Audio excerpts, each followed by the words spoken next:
remember reading once about a government, I think it was the French, that asked its citizens to write love letters to soldiers at the front who didn't have a sweetheart of their own. Reminds me a bit of Mayo.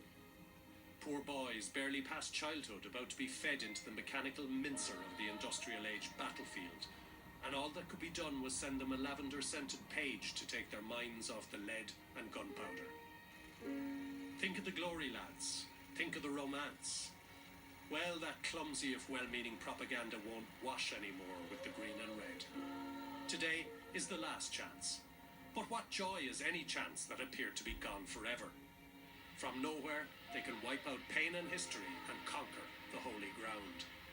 Since 2013, the letters, pleas and prayers have all chundered down the vortex of bad fortune, bad decisions, and ultimately better opposition.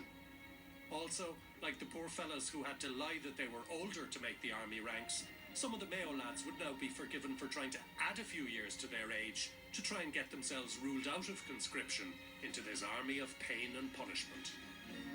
The likes of Andy Moran, all those years dodging bullets and not even the one Celtic cross to bring on R&R with him. Mind you, Andy, and to this old man he deserves mention more than most, has let off a fair few volleys himself. Right time, right man! This man has had to spiritually cleanse himself after 6 All-Ireland final defeats, 3 of them by a point. Surely, no, not surely, but maybe that counts for something. Could count for something today. You know the tragic tale yourselves, let's not dwell on it. Mayo are at the mercy of a ruthless celestial remote control that siren calls them onto the rocks of an All-Ireland failure every year. As children, we just couldn't imagine anything more sportingly terminal than carrying that with you for the rest of your life. But as adults, we now know living brings deeper ravines than a missing medal, and the peaks should be cherished like a love letter from life itself. Especially when those peaks, like today, were thought to be in the past. Well, we're going to have to see how this plays out. In May, Dublin set out to methodically and skillfully navigate the last remaining peak of immortality. Mayo were careering down the other direction with all the balance of an inner ear infection. It's all over.